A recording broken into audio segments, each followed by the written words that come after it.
have with us Mr. Karthik R, our esteemed resource person. So Mr. Karthik R is a passionate technologist with expertise in both automation and cybersecurity. He previously worked with BMW Group as a part of digitalization and automation team, contributing to innovative and intelligent system solutions. So he's currently working as an associate software engineer at Skyhigh Security, focusing on cloud security for SaaS and IaaS platforms.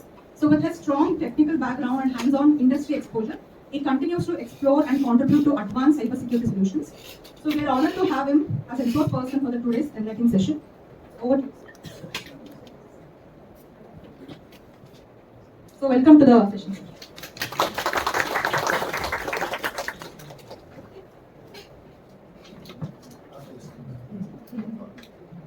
Today we are on a short session on digitalization. So anyone wants to take a shot and explain me or tell me what digitalization is? Yes, anyone? Come on, don't be like that. We have how many? Around 40 here? 40 or 30? No one? No one wants to take a shot? Okay. Just before moving into what is digitalization and get into deeper, I'm just going to tell you what the agenda would be and what we are going to be doing today in the 2-hour session. So first we'll have a brief intro on, not so brief, we'll have a detailed intro on Power BI. Then we will do something like Power View, Power Pivot, Power Query. And so please focus on what all the things we do. It will be a lot, but if you try to collect everything and at the end of the day, you will at least have some basic knowledge on what is digitalization, what is Power BI, how you can use it to enforce decisions. So yeah, so moving on. So as I told, digitalization is basically using digital tools and technologies to transform business process, improve decision making, and increase efficiency. The main key here is decision making. I'll tell you why it's so very core factor for decision making. It uses modern digital visualization tools to turn your raw data into automated, interactive, and real-time business insights. So basically, I'll tell you what how production or real data would be. In this current bloom of AI, you'll be knowing how things are in the industry. So I'm not going to say AI the one who have great models are the winners, but the one who have correct data are the winners. Okay, with proper data, one can bring innovation as well as one can destroy anything. So data is what currently working on with respect to AI. So when I say digitalization tools, so basically we have something called Power BI, Tableau, ClickSense, Google Looker Studio. Some of these are paid and some of these are free, completely free, and some of these provide a bit free resources as well as paid one. So moving on, guys, in this 2-hour session, I'm going to cover most of the Power BI and will not go deeper into any other tools because Power BI itself is a very huge thing, and to learn 2 hours is not at all enough. We are not going to be going at least 10% of what how industry uses Power BI. So currently, at least, we'll try to understand what Power BI is and how we can use it in our day-to-day basis. So Power BI is basically a digitalization, data visualization, and business intelligence tool. People have misconception that you can use Power BI only for data visualization, which is completely wrong. If you properly want to define what Power BI is, it is actually a business intelligence tool, which helps users analyze data and create reports and dashboards. So Power BI can capture real-time data with its brothers who are there in the same batch called Power Platform. So actually, Microsoft is the thing that owns Power BI. It's part of its father, like we call it as Power Platform. So basically, Power Platform consists of several tools, and Power BI is one of them. When I mean several tools, it includes Power Apps, Power Automate, Power Pages, Power BI, and we have plenty. I tell you how these things came into picture and how they are interlinked. But as I told, they're part of Power Platform along with Power Apps, Power Automate, Power virtual machines, and Power Pages. So coming back, that is one way of defining what Power BI is. The other way, Power BI is basically a collection of components. Okay, it is made up of fragments. These are the fragments. One is called Power Query. Okay, I'll tell you, we'll spend quality amount of time on each of them, and at the end of the day, you'll know, no need to write down and all. You'll get to know everything. So Power Query is basically an ETL tool. When I say ETL, we have extract, transform, and load. The three pairs. So when I say ETL, we have data. That's it. We don't know how the data is, how clean the data is. We can have multiple abnormalities within the data or no data at all. So in order to make it suitable for our processing, we basically use Power Query, which is an ETL tool to extract, transform, and load the data. Basically to clean the data or to perform some calculation. And there is a Power Pivot. Once your data is ready, now you are going to try bring in relationship or the patterns that is there within the data. The guy that does this, that Power Pivot. Power Pivot is basically used for data modeling, and we'll be doing a bit of stuff on data modeling, not much. Then once you have all defined, all the relationship defined within your data, then finally we have Power View. So Power View is the person who is used to create visualization like charts, tables. If you have the data in a text file or an Excel sheet, that doesn't mean anything. It takes a lot of time to even understand that. So Power View makes it easier to analyze it and to create decisions based on it. And finally, we have Power BI service, which is actually a cloud-based tool. Whatever charts or dashboard you have created, if you want to share with anyone or if you want to present it somewhere, that is the tool which we are going to use, which is called Power BI service. Among this, Power BI is pretty much free to use. Power Query, Power Pivot, and Power View. Only for Power BI service, you're going to need a license account, which your laptop might not have. So that's why I'm going to show you how you can do it, but you guys might not practically able to do it at this session. So major questions. So there is this key thing. If someone says something, you should ask 3 questions: why, how, and when. So we'll forget about when. Focus on why and how. Right? As I'm saying something, Power BI, something at all, Tableau. Why you want it? That is the key answer. People have a very huge tendency to say, why we need to use it? We could have done it much easier, or I want to use something else. Yeah, you're welcome to use, but I want to present my case. Why this Power BI is a very good tool and you want to use it, and these are the reasons. So basically, it's very highly popular among industries, and even in live, people are using it to make decisions. That's very, very important, because there is a graph called Google popularity graph where the downloads or the usages of Power BI is shown. So actually, Power BI tops in that just after Tableau, and it is increasing. I'm not going to say it's at the top, but yeah, it's increasing and its usage is very much appreciated. And it's a very low cost with a free desktop, as I told. Only the Power BI service need licensing, and other 3 are completely free. Then we have feature rich. I'm going to show you how much feature we have within Power BI. And Power BI also has the capability to connect with different type of data sources. I'm going to show it to you, majorly two sources here, but it has more than 300 plus sources you can connect and you can use. And it can be easily integrated with, since Microsoft offers it, it makes it easier to integrate with their softwares. So see, when it comes to industry, people need something to store the data, to show them, to communicate. I see some organization use Google-based tools, and some organization use Microsoft-based tools. When I say Google-based, it's Google Chat, Gmail. When I say Microsoft-based, it's Outlook or Microsoft Teams. So wherever this industry are using Microsoft related tools, right? Power BI are definitely going to be integrated, and they will be using it. That's why that is one of the high perks they decide on. And yeah, finally, it is very user friendly. A beginner can easily create any dashboard without having any coding knowledge, and it's kind of drag and drop. We'll be exploring it more, but for now, I'm going to keep this. So this is how Power BI works. So this is a simple diagram. So there is Power BI desktop, which will be installed in your laptops. Okay, laptop or systems. So using Power BI desktop, you are going to create reports and dashboards.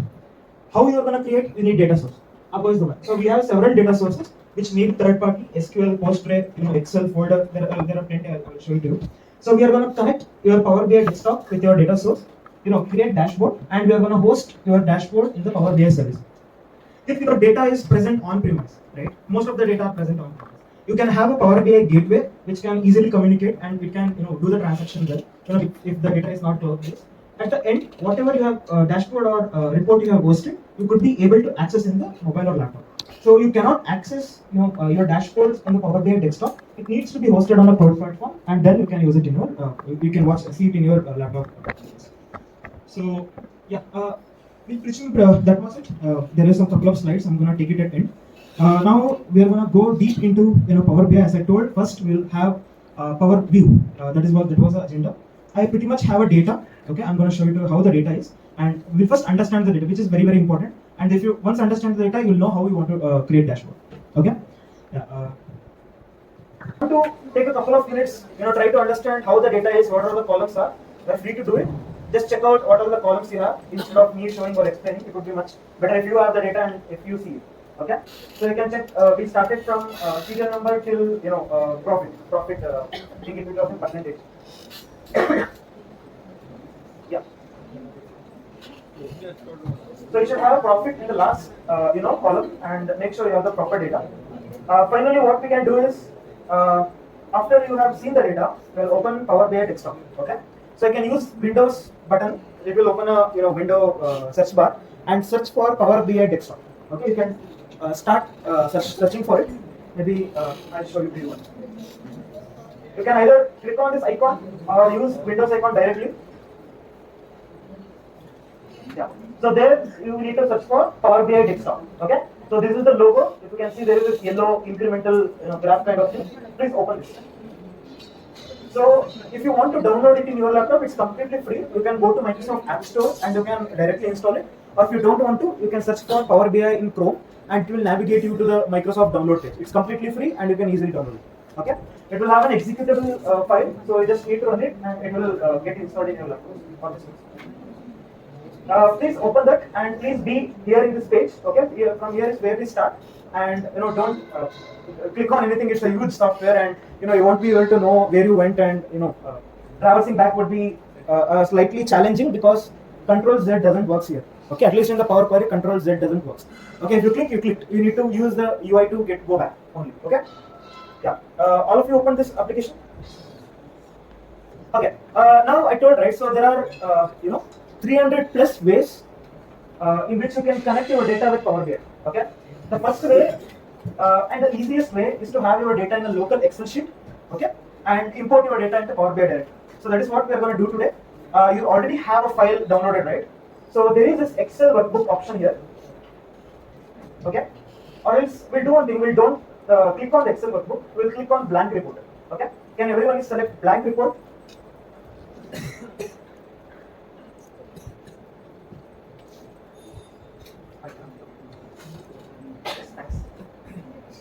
So I want you guys to take a look, take a couple of minutes and look at what you are seeing. So this is very similar to what Microsoft software are. If you see, it's very similar to Excel. Okay. So this is the Power BI interface. It has uncountable number of features. So we'll quickly go through it. Not all, but one by one, at least the major things. And after that, you guys can take it on your own and learn it very well. So this is the first interface. Okay. So there is this home, insert, modeling, view, optimize, help at the top, very top bar after your Power BI desktop header. So you have all the options inside. It's basically a ribbon. You can click on and you can select multiple options. So the center of your page is where you want to build a report, and at the right side you have all the visualization tools which you are going to be using. But the center part is where you will drag and drop the features and load the data and visualize it. So, as I told, right, this is an empty report. Okay, it is not saved. That's why it's called untitled. So now we are going to import our Excel data into the Power BI.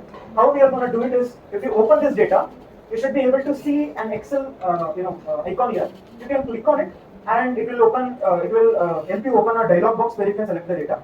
I want you guys to select an Excel sheet called data-ev.xlsx. There is one more way. So if you don't want to do like this and you want your life to be very much harder, there is this get data option here, and you can select Excel workbook here as well. Okay, it's going to open you a dialog box. You can usually by default the data is saved in the downloads directory, but yeah, let's see.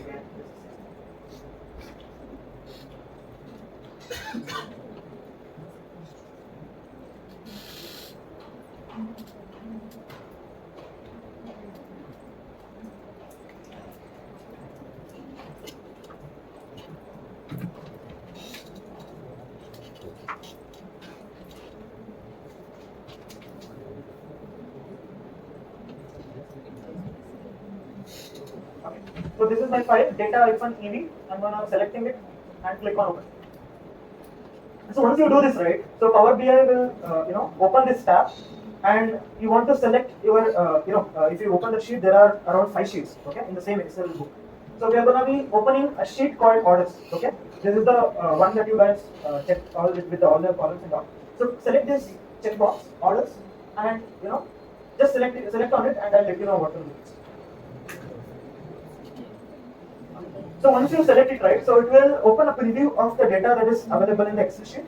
It has around 10,000 rows. Just giving a preview. So once sorry, I didn't select it. You have to mark this checkbox. Yes. So if you mark this checkbox, right? So two things will be activated. One is load button and one is transform button.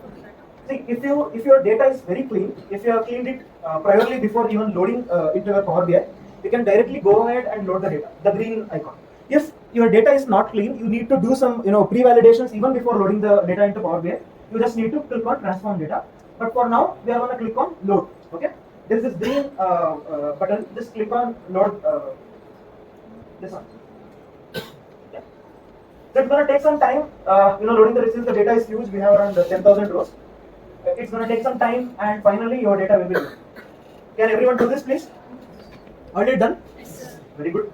If you see, there is this data column at the right side where you have the orders. So orders is basically the sheet you have loaded. You can expand it using that right arrow mark, and it will give you all the columns available. Category, city, region, customer ID, customer name, discount, order date. So these are the columns that were there in the original Excel sheet, and you have the same column names at the right. Along with the column names, you could see there is some icons, to the left of some column. Like you have summation, you have this calendar icon, you have this postal code, you have this profit, this summation symbol. And so these basically define the type of data, which resides in the column.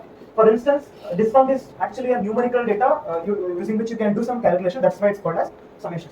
And the same, you have a calendar icon besides order data because it is a date data type. So you can it is just a pre-validation saying that okay, these are the data type Power BI has identified, and if they are not right. So sometimes what happens is when you load the data, the order even if you have the date, it might assume it for summation. There are many times it can happen. In those times, you have to transform the data. I will check it later, but for now, I hope everyone has the same icons: order, date, summation. So first, we'll be going with charts. Okay. So there are different types of charts, and the simplest one, I believe, is a bar chart. Is there anyone who has not seen a bar chart in their life? Yes or no? So we'll be building a simple bar chart. I'm going to tell you how you want to do it. But Power BI wants to make your life very hard. So there is no simple bar chart in Power BI. There is this complex, stacked bar chart and column bar chart. Okay. So if you see, there is a first two icon. So see, these are all panes. Okay, they are called as panes. And you have filter pane, you have visualization, and you have data. So data is where you have loaded the data, and inside visualization, you will have visualizations of what are the visualization you can create. If you see the first two visualization, there is this horizontal bar chart, and there is this vertical bar chart. If I just hover on it, right, so it's gonna give its name. It's actually the first one is actually called stacked bar chart, and second one is actually called the stacked column chart. Okay, so we'll go with the second one. Please click on stacked column chart. Okay. So I have a empty reference column chart here. Everyone is able to click on it? Yes? Yes? Okay. Good. So now, guys, if you see the visualization pane, right? So there is some data that is available. I'm just gonna wait. I want to have a large screen, but hopefully. So there is something called x-axis. Everyone able to see it? X-axis? And there is y-axis. There is legend. And it should have some more fields, like you have small multiple, you have tooltip, you have drill through, everything. So basically, if I want to plot, same thing, our what we have learned in our smaller grades, axis, this is y, this is y, this is x, this is x. Okay, but we usually don't use these things. Okay, but we can use. I'll just show you. But we will focus on this. Okay, there is this y-axis and there is this x-axis. If you have a numeric, if you the basics is, people always represent numerical data in y-axis, and if they have any category in x-axis, because at least for the bar chart it is done like that, because it's very easy to visualize like that, and we are going to be using the same. So what you can do is you have a and just going to be collapsing it. So first you have x-axis. So I have several columns. So what I'm going to do is as I told, numerical data goes into y-axis. So I'm going to pick the profit, okay? Or you can pick sales, you can pick quantity. It's your choice. I'll go with pick sales, okay? I'm going to pick pick sales and drag my sales into my y-axis. Okay? If you see, okay, there is some data that you are not making any sense. It is just a single bar chart, correct? But if you see to the left of the screen, there should be something called sum of sales, right? So your data is in columns and rows. Okay, you will always get an aggregated version of your data. So that's why it's called as sum. If you want to change the sum, you can just in the y-axis the same where you dragged it. There is a bottom arrow mark. You can select and you can choose what you want. There is sum, average, minimum, maximum, count, distinct count, standard deviation, variance, and PD. But for now, I'm going to go with sum. Anyone else able to do it? Yes. Understood what you are doing? Yes. Okay. So now the next part. I know the sales. Okay. I know sales. So this thing, the data that you have. What is it? About you have 2 million, right? So it's some, let's take some, it's a 2.5 million. 2.5 million is actually the sum of all the sales of all the records that you have in your Excel. Okay, it's sum. You have some 10,000 records. In 10,000 records, you have 10,000 columns, so 10,000 rows, and in each row there is sale value, and it's just summing all the 10,000 values. Okay. Now you want to know, we have sales, and we also have product category, subcategory. So I want to know the sales of each subcategory, or we can go with category if you don't want to go subcategory. So there is this category option in your, at the first in your data pane. Just drag that category into X-axis. Yeah. Okay. You guys are able to see 3? Correct. So basically, what does this mean? In your entire Excel sheet, there is only 3 categories. Okay. Can anyone say what are those? Technology, speech, furniture, office. Okay. Oh, correct. And you can see what is the sales of each of those subcategories. Understood? So furniture has this much sales. I'm not able to see the data, but yeah. So technology has some 0.8 million sales. Then furniture has some. Okay, if you want to take 0.7, then office suppliers has some around 0.6. Understood? If you add all those 3, right, it will give a sum which was there as previous. It was 2 million plus. You can add them, and it will be 2 million. Let's say you want to get subcategory wise, distribution. So what I mean subcategory and category.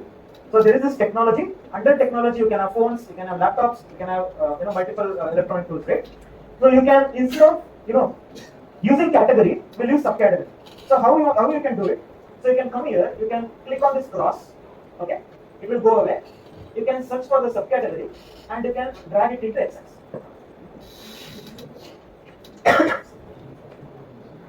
So what does this mean? Okay, we had a category wise, we had an abstract data. Now we are having a drilled data. What does this mean? We are taking the sales of each subcategory we have. For example, let's say if technology I had phones, or the first one is itself is phone, right? The first bar what is represent is how many sales of phone is done in the total Excel sheet. Understood? Is it getting a bit complex? Let me know. You can at least this much. Yeah, see. So that's also added colors.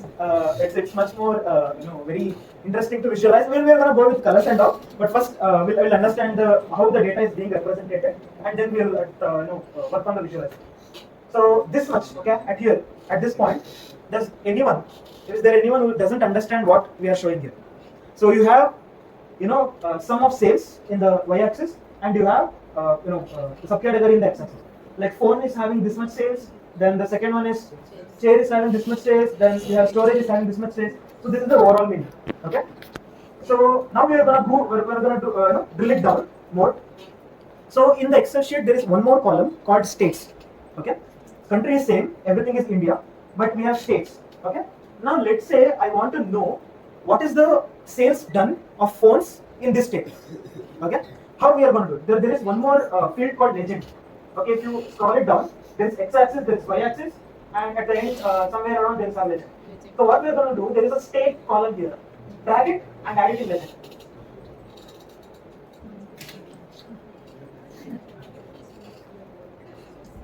It's a bit congested. Okay. So that's why what's going to do? State we have around how many states we have in our India? How much? How many? Sorry. 29. Okay. So if all of them have sales, you have 29 to visualize. So we are not going to go with states. There is one more field called region. Okay. So basically, there is North India, Central India, South India, West India, and East India. Okay, that's the representation. So you can cancel the state and drag, region here in the legend.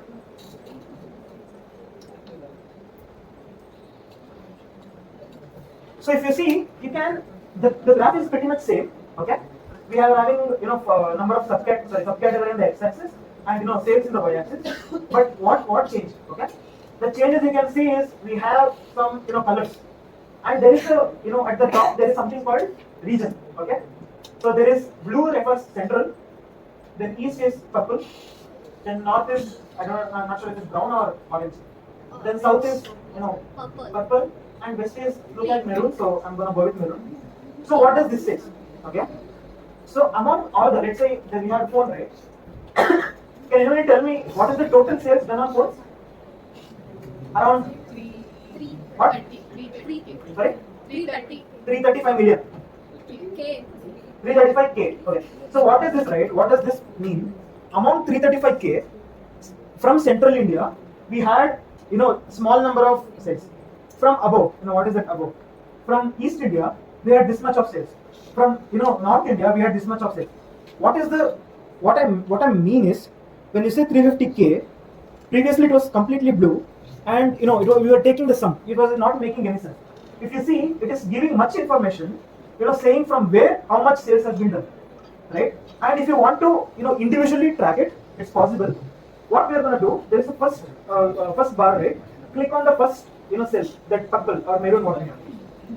Click on it and check what is happening.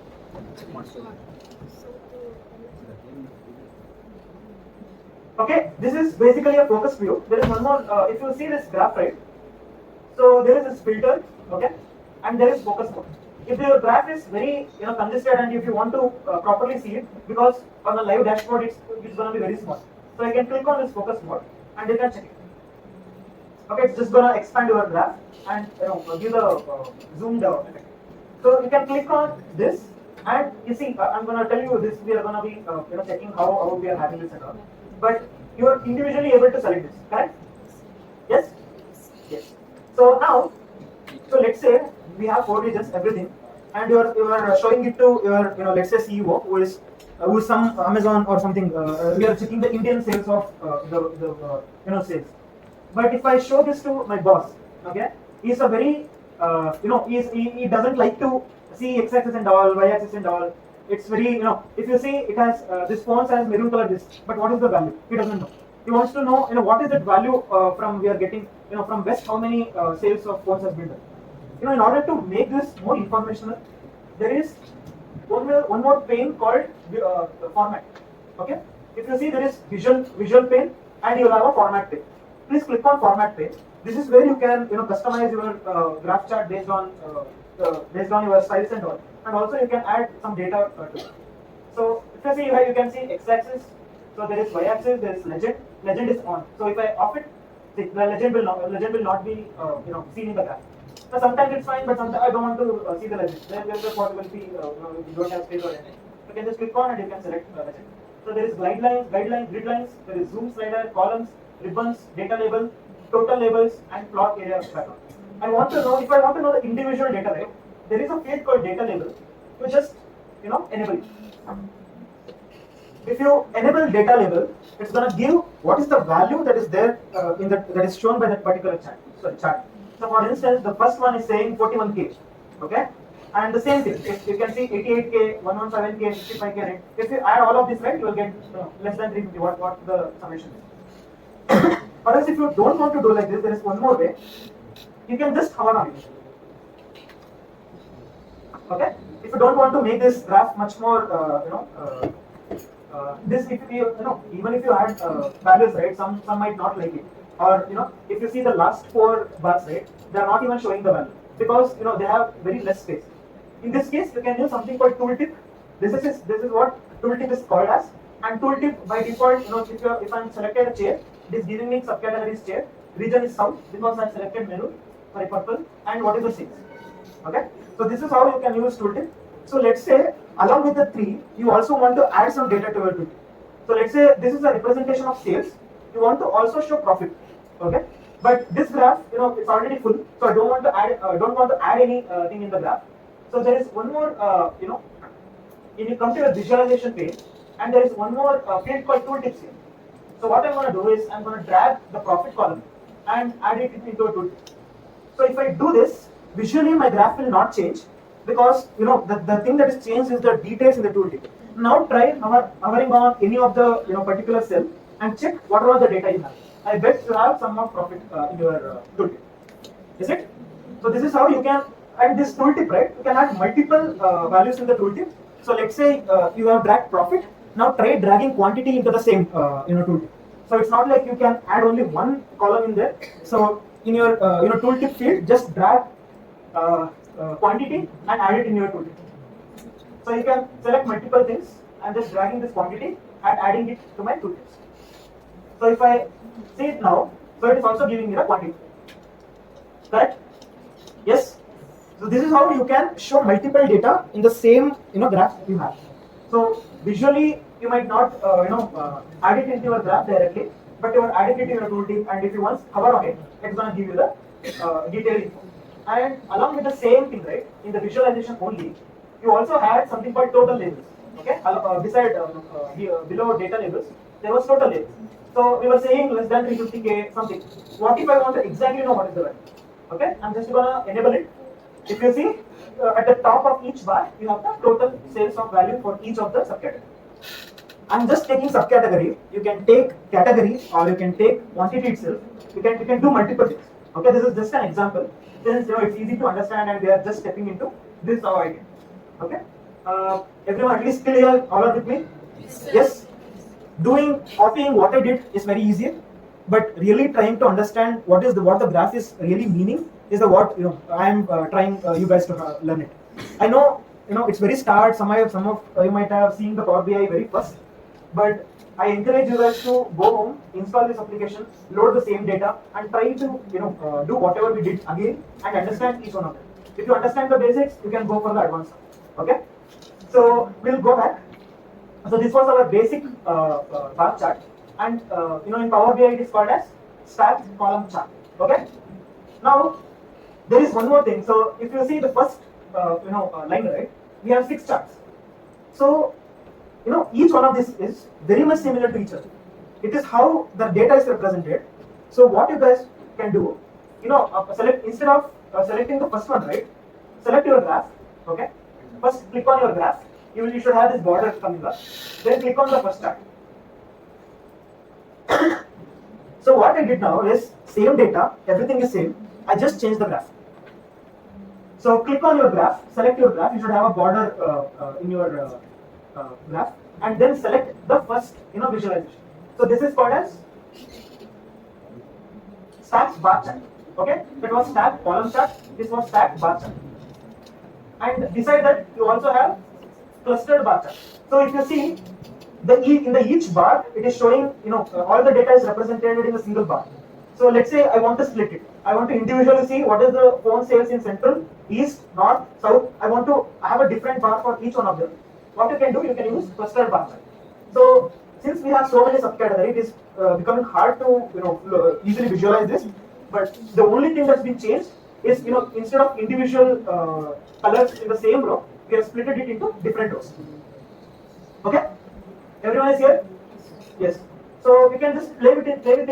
You have vertical clustered column chart as well. Then you have 100% stack bar chart. So what does this is? It's give you the data in percentage. Before we had nothing numbers. So 355k. Okay, there was also data that is empty data that was there above your bar. So this will normalize everything to 100% and gives each one of the share of the sales of each subcategory in percentage. Okay. So let's say your boss asks, okay, what is the percentage of our phone sales in central region? There is no need for you to first get the sales in this, then divide it by this, then getting the 100. No, just click on the change the graph. Here you go. You have the individual sales, and at the single look, you are getting all the individual sales. Okay, you are not applying a formula for each one of the sales, right? At the single view, you have all the data. So this was the bar chart. So everyone, at least I know it's a bit if it's a very new thing, it's gonna take a lot of time to understand. But at least everyone with me till here, fine. Is it okay? The face is good. Everyone is able to understand? Yeah. So we are done with the first charts. Now there is another chart as well. Okay. But if we try go through each one of the chart, it will be very much time. So what we are going to do, I'm going to skip, these two things, okay? Because these are same. You just need to select the x-axis, y-axis, and just need to visualize it. You will directly move to scatter chart. So if you are into machine learning, most of your data will be, it's a very famous chart because it gives you, the position of your data points. And in machine learning, it's kind of, you want to know the position of data points and want to see how near or how far your data is with respect to the prediction. Okay, we'll try using the scatter chart, and I'm gonna just close this bar chart. How you can close is you can just click on it and you can just remove. Okay, but one thing before we do this, I need to check something. Okay, I told we can select individual things, right? We selected some first cost cell and we didn't do something. So I will select the first cell.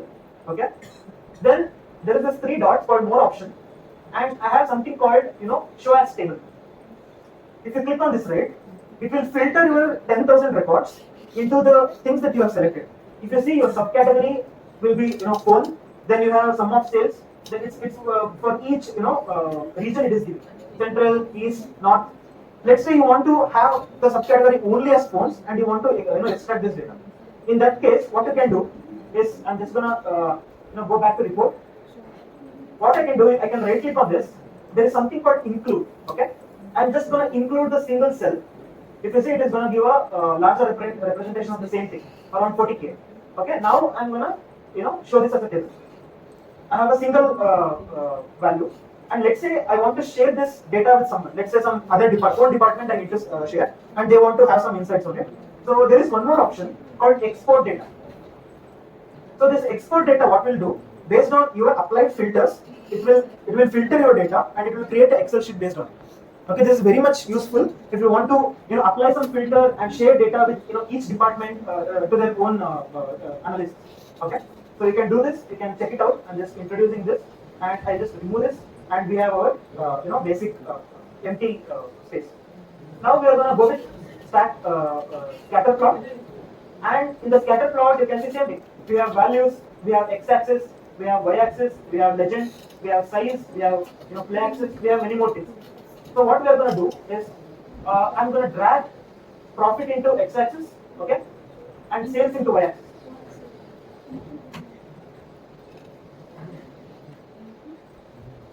Sorry, this becomes product name. Wanted to drag profit. Okay. Yes, you can able to see it.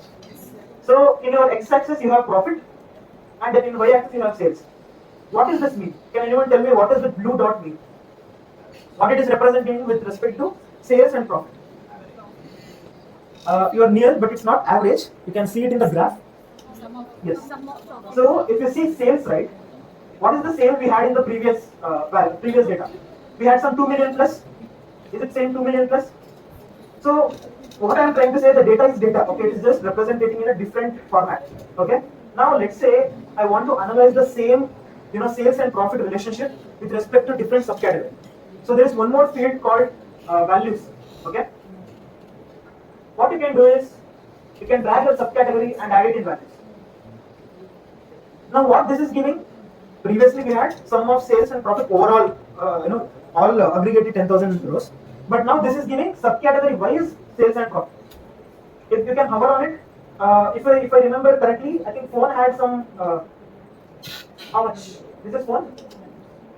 Yeah. So phone had some, correct, right? 44,513, and sales is around 330. The same data is being visualized in different, different way. Now let's say I also want to analyze quantity. So there is one more, field called size. Okay. What I will do is I will get the size for a quantity column. Where is the quantity column? Yeah. I'm going to drag the quantity column into size. Now if you see, the size of the the bubble has been increased. So more number of quantity, more larger the area of the circle. Okay, and let's say you want to see the the region wise sales profit and sales. So you can come here, you can drag the region, add it in legend. So this will give there is a legend button, same central, we have this, but it doesn't making any sense. It's too much cluster. But yeah, so this is the way you can do it. You can, for the same data, you can filter out in our industrial way. It's called as drill down. We are going to drill it down, and we are going to get insights in each one of them. Okay. So there is one more thing. So scatter. Okay. Among the Power BI, scatter chart is the only chart that has inbuilt animation. Okay. We are going to see how this animation looks like. What I'm going to do is I'm going to remove the region for now. Okay, and there is something called play axis. Correct? Everyone able to see the play axis? Yeah. So in the play axis, let's say I want to check how our sales and profit has been increased from past 4 years. In the order data, we have 2016 till 19. So I'm going to go and I'm going to drag the order date into play axis. Okay. So I'm going to give it some time. A beautiful video has been created. If I run it, it is giving day by day. 28 March this, 29th March this, 31 March this. Because since we are going with day by day, it is a bit very slow and not able to make any sense. If you want to check it year wise, in the same play axis, in the order date, if you click on the drop down, you have the order date selected here. Just select the date hierarchy. Okay. If you select the date hierarchy, by default it will give you the year. If it's not given, if it's a year, month, or date, you can cross it and you can keep only the year. And if I now run the application, right, it's giving me, okay, copper was here, copper was here, then the phone went there, right? So if you want to make this more sense, this is the phone, right? So what I'm going to do is I'm going to click on this. If I click on the single data point, it's giving me from where it transitioned. So somewhere around in 2019, this was the profit, more sales. But yeah, around 2017 it came here, okay, sales and profit decreased. Then 2018, okay, we are near a bit increase. Then 2019 the number of sales is too much. Maybe iPhone got released or something. But yeah, the sales increased, and this is how you draw relation from when to when what happened. If you want to know comparatively year by year how was the sales of phone, and you can also play this video now. If you play, it's gonna give you the same. A line is drawn, line is drawn, line is drawn. It's not like you can only visualize one thing. You can click on the control button and you can click on multiple things. It's gonna give you multiple data. Okay? You understood what we are doing? Yes? See, data is same. Whatever we are doing is same. Analysis is same. The chart is different. Okay? In what scenarios we want to use what chart? It depends on you as an analyzer. Okay? And how you want to represent the data with your team. Okay, this scatter chart may be very useful to check the year-wise sales and profit. The bar chart might not be that efficient. You are the one who is deciding on what chart you want to use and how you want to use it. Okay. Now we'll go to. I'm going to close this since it's done. Nothing much. Only scatter plot by default has this animation feature. I'm going to remove this, and then we are going to go with the most famous charts. One of the most famous charts. Okay, pie chart, which we usually don't draw manually, but we have been doing this a lot from Excel. So we are going to go here, same thing, legend, values, details, right? So I'm going to go legend with let's say region, then values is profit. Same thing, it is giving me the same value. The region central had this much of profit, then this much of profit, this much of profit. There's nothing much going on with the pie chart. Whatever defined in the analyzed in the bar chart, same thing with the pie chart. So there is one more thing called donut chart. Donut chart is basically a cut down version of pie chart. You can select a chart and click on donut chart. Donut chart is basically the one beside the pie chart. Can you just check it? So if you see, it looks like a donut, right? So the representation is same, everything is same. But let's say I want to, this is the donut. What in visualization it is very much useful because I can add some data, I can show some data here. It's like circle and then some value here. So let's say total sales or total profit. There's nothing much different between donut chart and pie chart. Only you'll have that empty space, and there you can add multiple. Once we work with the dashboard, you'll be able to see it properly. Okay? Yes. Okay. Yeah. Then we'll quickly finish off. Some of the charts. I'm gonna close with this. Okay. Then we're gonna go with maps. Okay. Let's say I'm analyzing sales. Okay. And I want to analyze sales state level. I want to see the actual states. So what I'm going to do is, I have the location here. So there is this, state column. I'm going to drag the state column here. It says, this is very important. So maps is a bit of security concern. Okay. let's say Indian base is somewhere and you don't want to show the Indian base to anyone. It's a bean-based, system, right? So that's why it's gonna give you, you need to enable it manually, and where you need to enable it is saying by itself. Go to File, go to Options and Settings, Options, Global, Security, and Enable it. So I'm gonna do the same. I'll go to File in the top left, top. Then Options and Settings is what it told. Then Options. Okay, it is opening something. Then under Global, I have Security. I'll click on Security. Okay, if I just traverse through it, okay, there's this map and filled map visual.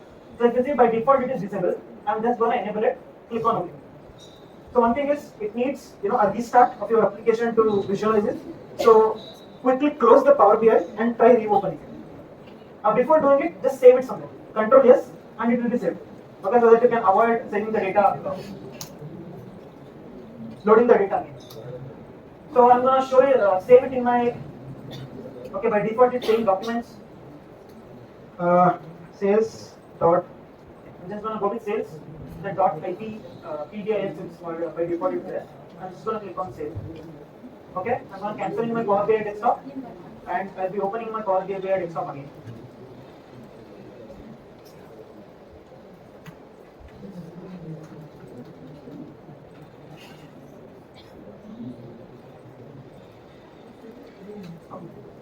The same we'll go with start or search button, search for Power BI,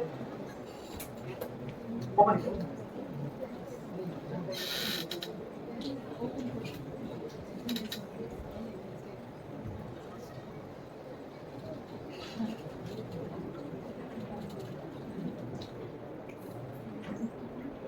So once this opens, right, same page.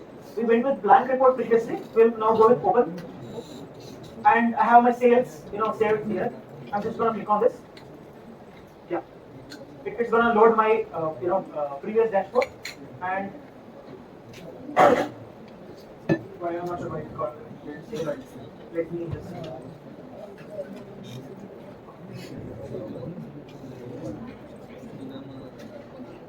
So if the data is not loaded, just load it again. We are going with orders table, directly load.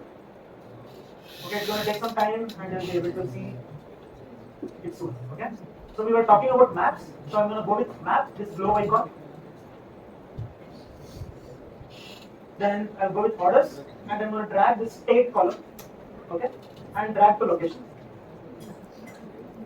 It needs internet access, okay, so make sure you have. So what is this giving? See, no one told it that it's a map of India, okay. I just dragged my state column into the location. By default itself recognized that there are the states of India, and India is the map which I need to check. Okay, and this is the map.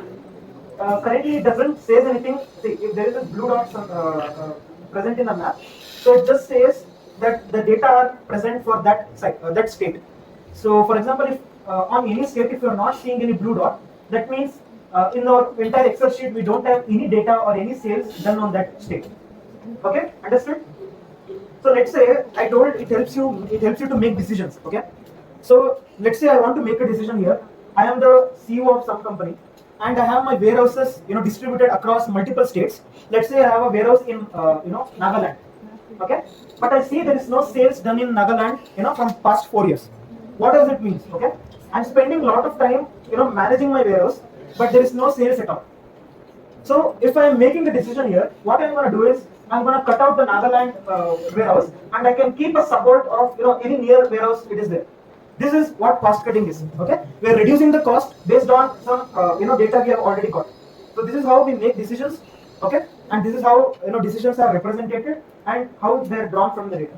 And Power BI is just a tool that makes it easier in the form of visuals. So let's say you say that it's just data and it's not representing anything. So you can use the different fields that you have. For example, you have legend, right? So I'll come here and I will go with region. So if I drag the region into legend, same thing. The color changes. Different field color represent different region. And if you come down, you have latitude, longitude. Okay, let's not go to the latitude, longitude. And there is this bubble size, right? So by default, this bubble size represents the value, and you can drag, let's say, profit into the bubble size. So what is this giving is larger the bubble, more the profit. Okay. if I'm saying this, there is a huge profit from Tamil Nadu, then Uttar Pradesh, from Karnataka as well, from Andhra Pradesh. So what I can do, I can increase the size of the values.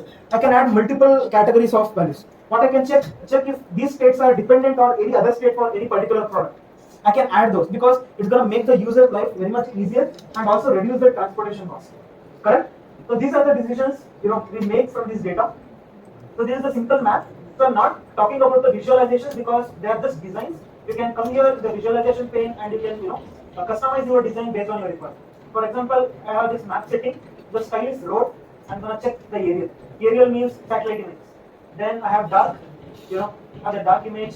Then the light, light image. So based on your theme, right? How the dashboard, your background theme, you can select what style of map you need and what map represents your data properly. For example, if you have a very professional dashboard and if you add the aerial view, it looks like something is off with the dashboard. You can go with dark or you can go with this light version of the map. So that is it with the map. Please go check this styles and all. It has multiple customization you can do because for bubble you can set the scale. Then what is the size? If I increase the size will be okay. By default it's -10. You can just increase and decrease, check it out and do. Okay. Yes. I'm just gonna remove this. Everyone is with me here till here? Yes. So we started with bar chart, then we moved to scatter chart, then we moved to pie chart, then donut chart, then finally map. Correct? Okay. So I'm gonna show you. There is two things. I think we can close the visualization. We also need to cover transformation. There is one more map you can check. There is this card. Okay. So this card basically represents the individual values. So for instance, if I go with the card and I drag, let's say customer, I drag sales. Okay. This is only one field or one value field for the card. It is fields. Okay. If you want to represent the actual values of the data, you can use cards. You can use cards to represent both numerical values as well as text values. So if you see, I drag the sales, and if you remember correctly, 2.something million was the total sales, and it is what it's showing.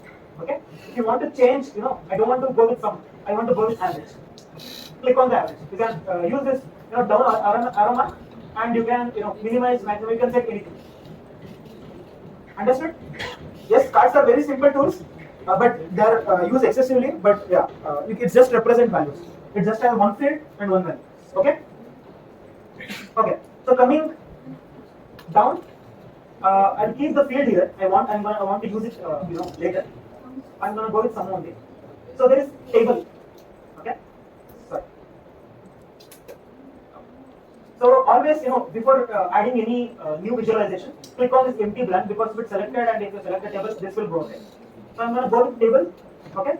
In the table, okay, we have a single field called columns. What I'm gonna do is I'm just gonna drag a bunch of fields into the column. Sales, then let's go with segment, then let's go with state. Okay, I can increase the size of the text here, values. Okay. So see, only the value size has been increased, not the title size, because we have a different style for title only, and we need to check and we need to increase that. But yeah. So now if you see, what does table mean? It's very simple. Your Excel sheet itself is table. You are just filtering it out based on the columns. Just drag, the columns that you need in your table, and the table will be there. Yes. Understood? Table is very simple. It's exactly like how your Excel sheet works. You are just dragging some column and leaving some column. Understood? Any doubts here? Or is it too much? Or everyone is with me? Yes? Okay, thank God. Yeah, so guys, one thing, if you see, in the first slide, data, right? We have central, we have around 6 central. And some are consumer, some are corporate, some are home office, some belong to different states. So if you see this, same number of, same value of that for central has been written 6 times. If it's there any other easier way to represent it much efficiently, yes. So this is an 1D representation of your table. Okay. Let's say I want to make it 2D. I want to make it smaller. Then use my columns as well. In that case, there is a different visual for it called matrix. So what I'm going to do, I select the same table and I'm going to click on matrix. Okay. So if I click on matrix, it is giving me region and it is giving me, I think there are segments, right? So rows, we have region and state. I'm going to tell you where the state and region are, but columns are segments. So now, if you see, you can only see region, but there is a plus icon before it. It's going to give you a hierarchical value, and this is the, inside central you have Chhattisgarh and Madhya Pradesh. So let's say you don't want to see segment, you can use sales.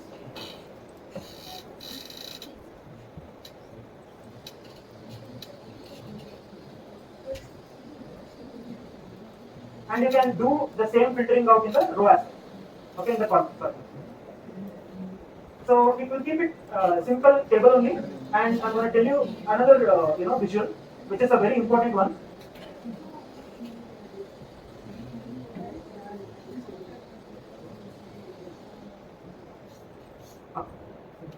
So now in my sheet I have one card which is saying sum of sales, and I have a table where bunch of my data is stored.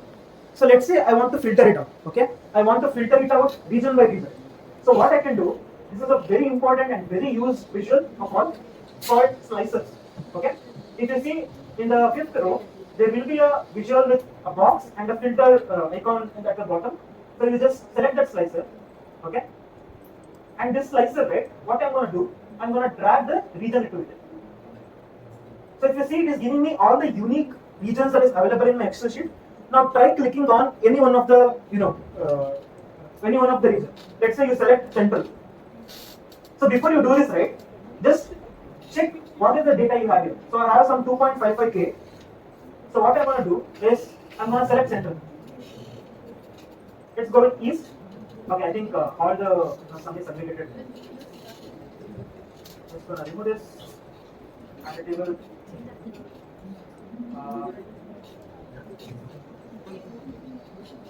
Okay.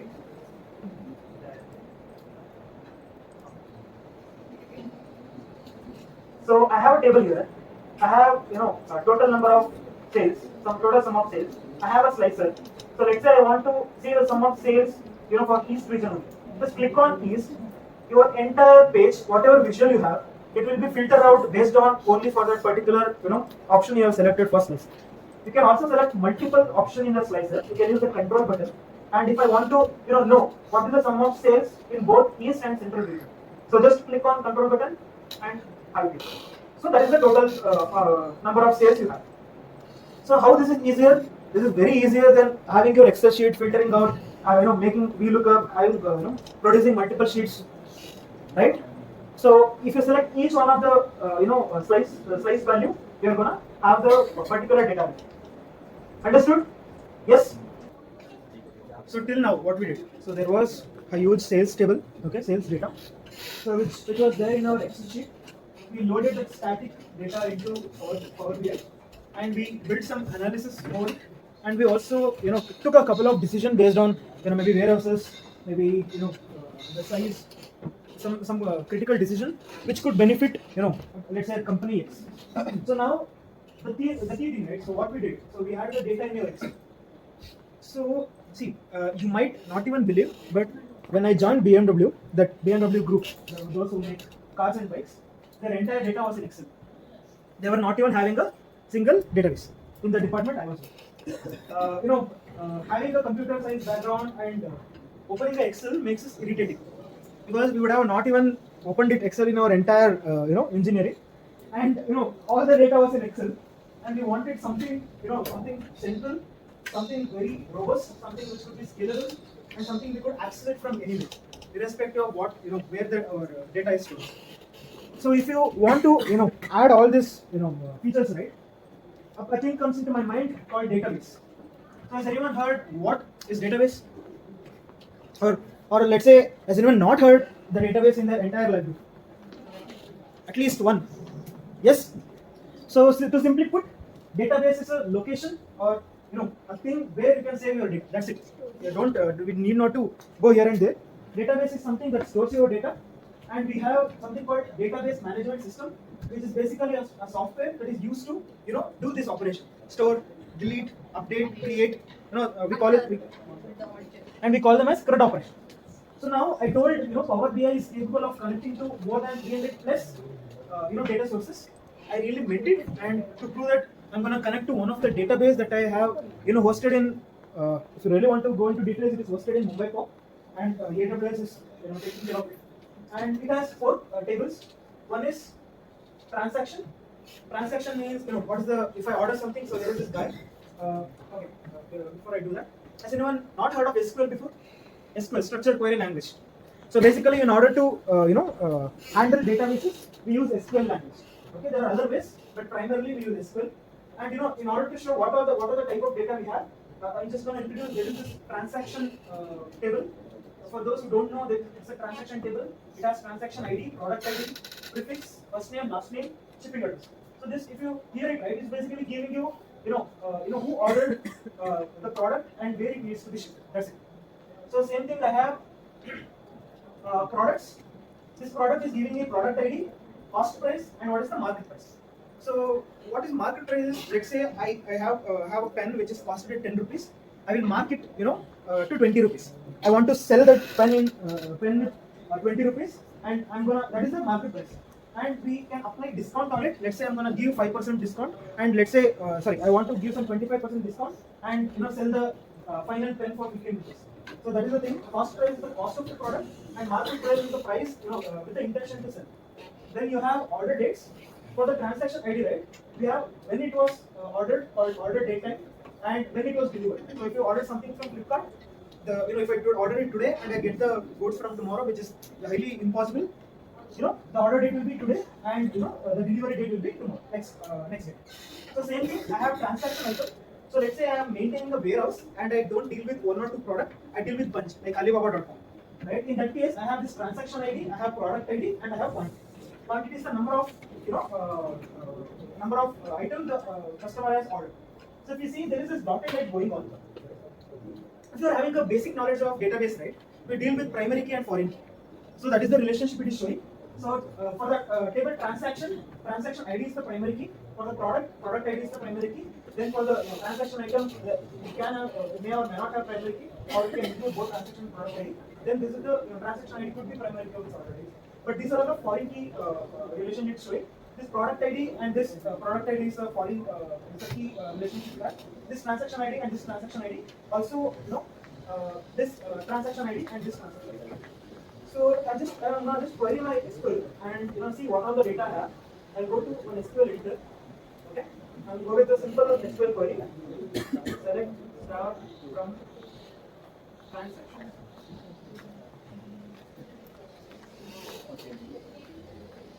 So if you see, this is the data I have.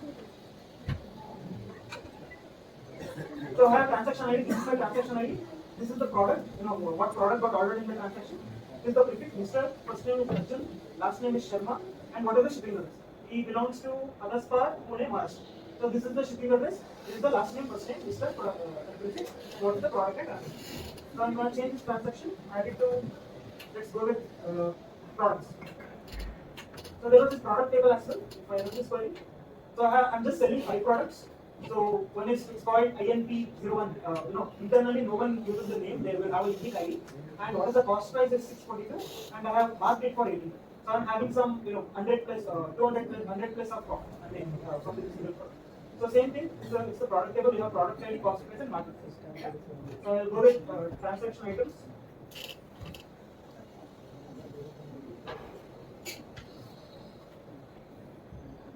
So transaction items, one more table I had. Transaction item just gives you what is the transaction ID, what is the product ID belongs to the transaction, and what is the quantity belongs. Okay, this product ID may not be even required here, but it's there. Data is there. Someone planned it to add it, and they have added it. I am not questioning it. Okay. So there is one more thing called orders. Yeah, order series. Okay.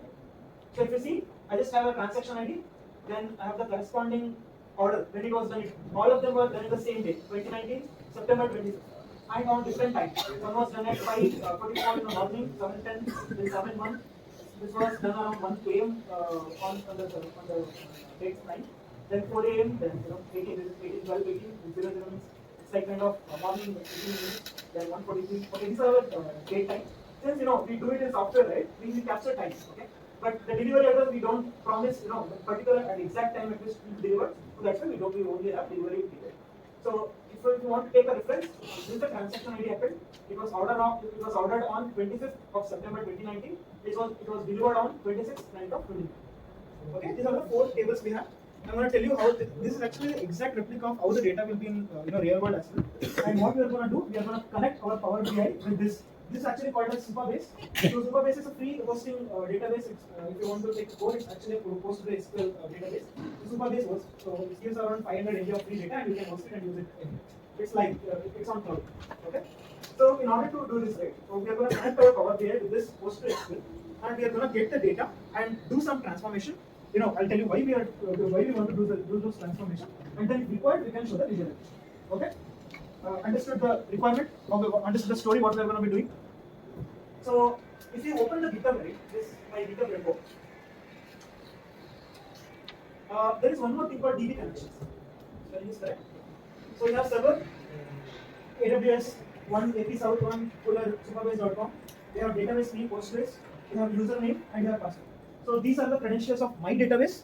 Okay. Since usually it's not, it's not recommended to share it like this publicly, but since we belong to the same team, I'm just sharing it with you guys. Yeah, so you have the username and password associated. This is my database and this is server. So what we're going to do now is go to our Power BI. Okay, one thing. Please don't do it now. Okay, just focus here because connecting to database is not that easy. It requires certificate. It requires encryption. But in order to bypass all those things, I'll be doing some extra things. Just look it up. And after you guys can do it. Understood? Okay. So now, I told previously we went to get data and selected the Excel workbook, correct? So now we are going to go with more. Okay? I said 300 plus. So if you see, you already have some, right? So I'm going to go with something. I said the database is Postgres. Just search for Postgres. I write it here. Okay? Postgres SQL is a database similar to. Okay, Postgres is very highly used in production. Our company myself are using this for our day-to-day life. So if you search for it, you will get a PostgreSQL. Just click on it and connect. Okay. So when you do this, it will be prompt you to enter server and database. 2 things. And there is something called data connectivity, which is important, direct, and advanced. So what I'm going to do now is just copy this. I have the data I have.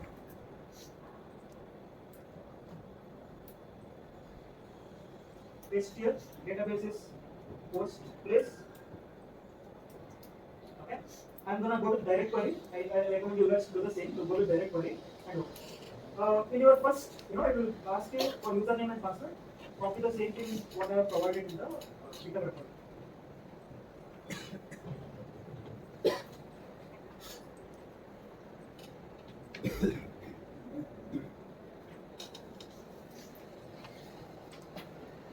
So click on connect. Okay. I'm very much sure all of you will get this error because connecting the database is not that easy as adding some inputs and boom, it's gonna connect. It requires certificate, it requires encryption mechanism, it requires gateway is required. Okay, so there are so many things it requires. So that's why what we are going to do is we are going to try bypassing this and easily connect it with less security. It's usually not recommended, but at least since it required paid software of the versions of SQL and all, we are going to do with this. So what we are going to do is cancel it. Okay, go to File, Options and Settings. So there is something called Data Source Settings. So I am going to go with Data Source Settings. I should already have my Supabase entered here within the global permission. I'm going to go with Edit Permission, and there is this encrypt connections select option enabled. It's disabled. Okay, it is less secure, but at least we should be able to connect it. I'm going to click on OK and close. So this is the setting. Just go with File, Options and Settings, Data Source Setting. Then select my Supabase link server what I have provided. Edit permission. Make sure you have that encryption turned off and click on OK. Now I'll do the same. Get data. Then search for it. Postgres. I'll go to Postgres database. Then connect. Then the server is copied from the GitHub repository.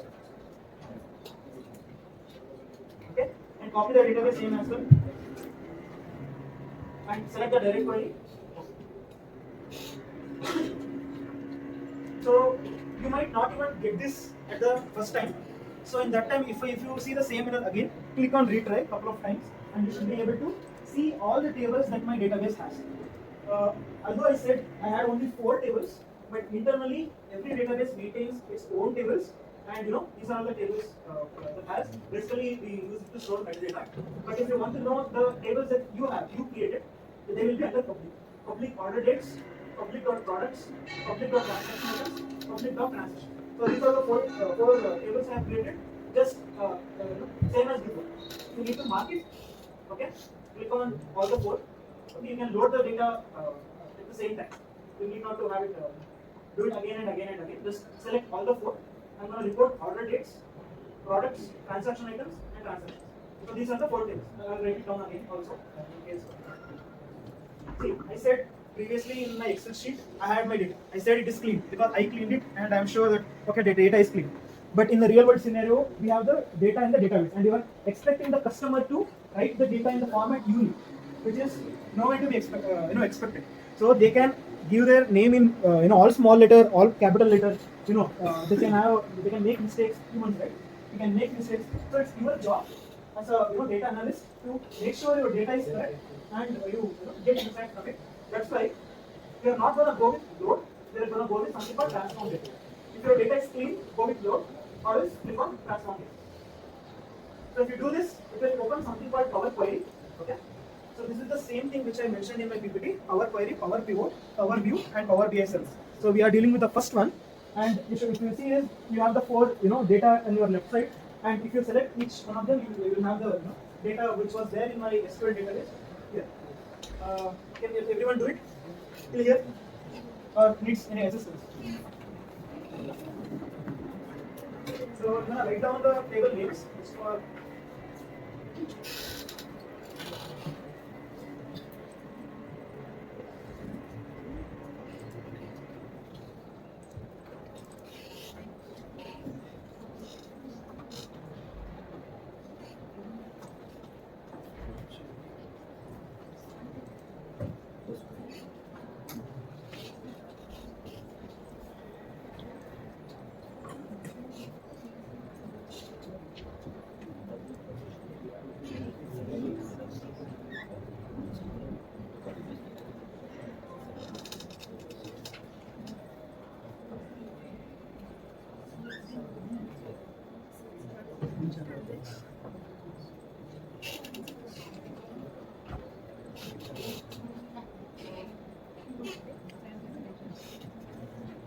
So these are the table names. Again, I'm saying public dot transactions, public dot order dates, public dot transaction items, public dot products. So import only those 4. And if you see my screen, there is one more part: orders. This orders was actually from the previous experiments we did.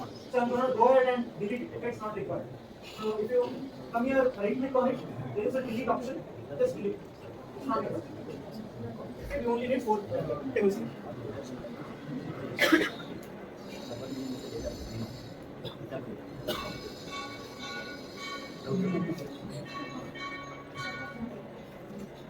Guys, connect to your database. If you are having any issues, just call out. Okay.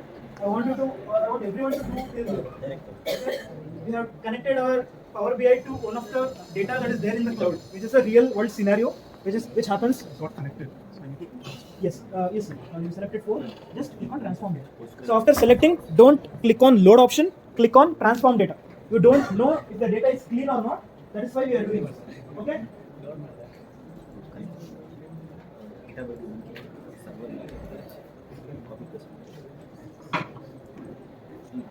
First go to GitHub, okay, copy the server code. Then go to Power BI, click on Get Data, click on More option here, search for PostgreSQL. Okay, so click on the PostgreSQL database, click on Connect. Okay, then in my GitHub repository I have provided server, database, username and password. Copy the server, okay, then paste it in the server box here, and copy the database name which is Postgres and paste it here. Okay? And click on OK. If you do that, it will ask you to enter username and password. Okay? So you go back to GitHub, copy the username, add it to username, go back to password, get the password and add it as password, and click on OK. If you do that, your connection should be failing the first time. But just close the connection, then open files, cancel it, open files, go to option and settings in the top left bottom. Sorry, left bottom option settings. Go to data source settings. Then if you go here, either below data source in client file or global permission, you should have this server superbase.com. You just go here, click on edit permissions. Then by default this encryption will be enabled for you. Disable it.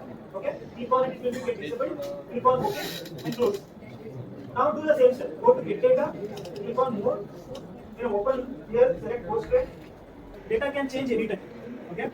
So let's say if I have connected this, okay, I have made some connection. I show you how dynamic it is. Let's say if I add any data now, okay, even if I add it, so there is a button called refresh. Okay, if you just click on this button, the data will be refetched, show your dashboard, show your visualizations, and show your representation. So you can just create your dashboards, keep on adding data to the database. In the back end, it will be dynamically fetched, and it will be shown in the visualization. So this is what makes it very powerful. Previously, what we were working with was static data. There was a data, you used it, fine. So what if you want to update the data again? You want to add some rows, number of sales, continue. So those things you might be very harsh to do it in Excel, but in a database, in a real world scenario, how it is done, this is the way. Add it to database, create a link. So if you really want to understand internally, we did not get the data from the database, we just created a link between Power BI and the database. Okay, that link is what we'll be using to get the data every time you click on the refresh button. So that is what it is working. So previously I told, the data is clean, but click on transaction. So in your left pane, whatever you have, click on transaction. So I want everyone to look at the data carefully and tell me what are all the abnormal things you have, what is the mistake there, and what are the things you can do. Transaction ID, product ID, forget. Prefix is good. Can you see something in first time and last time? What is the issue there? Correct. So as a user, I cannot expect the customer to type proper uppercase, then all lowercase, then proper uppercase, then all lowercase. Right? They can type anything. If I'm lazy, I'll go with just whatever I have. I will not even add my name. So if you do this right, it's not at all ready for your analysis. It's not at all ready for your representation. So the first thing we will do here is we will keep all both uppercase and lowercase in the same format. Okay? So we'll be using something called text filter. So what I'm going to do is I'm going to select the first name column. Okay. So there is this option called transform and there is option called add column. So if you see both of them are very similar to each other. If you click on transform and do something, the existing data will change. If you click on add column and do something, it will add a new column beside it. Okay. Since I don't need any additional columns, I'm going to go with the transform option. Click on my column. So there is a section called text column. Okay. And in the text column, I have the options like lowercase, uppercase, capitalize each word, trim, clean, add prefix, add suffix. So what I'm going to do is, I want to just capitalize the first word and keep everything small. So the option that does this is called capitalize each word. If you want to keep everything in lowercase, just click on it. Everything is uppercase, just click on it. And you can also click on capitalize each word. So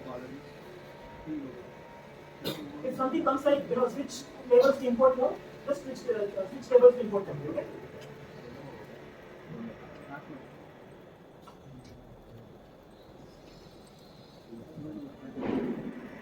So some issue came up that the functionality applied. If you see the column now, Lokesh.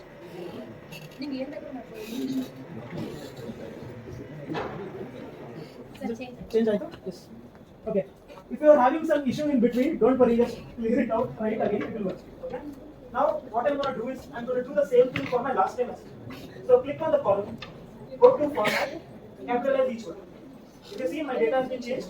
So now I have proper name, first with capital letters and everything followed by lower cases.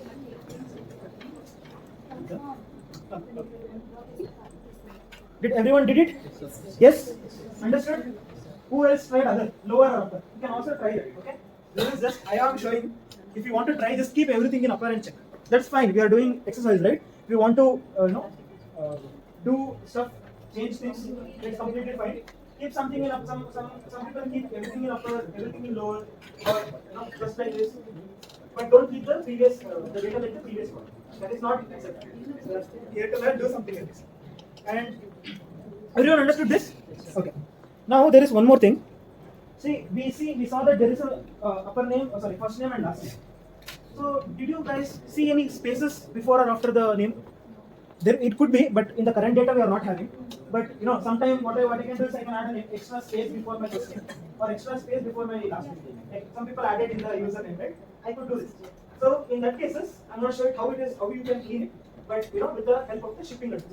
If you see shipping address, what is the two issue that you are seeing? Space. Correct. So it is added with extra space, and also there is one. I think it's a bit hard for you guys. It's something not much expected. If you see, I have district, I have state, and I have I have city, district, and state. Right. So usually this shipping address is a single format, or if you want to analyze something out of it, we need it to be different columns.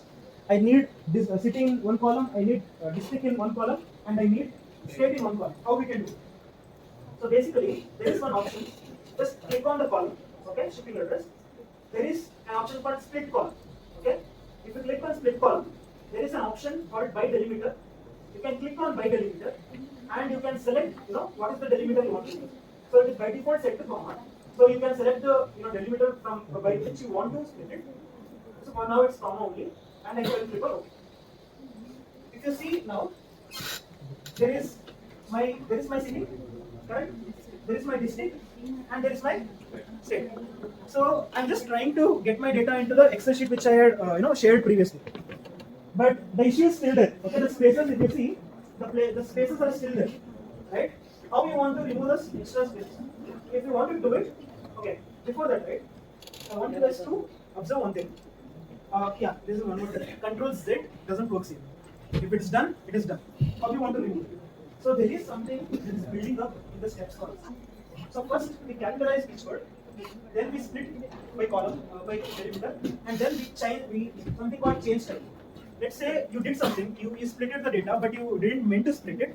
Revert back the operation to cancel out the operation what you have done. But one thing if you guys notice, so the issue is still there. Some of my values still have some empty spaces before them.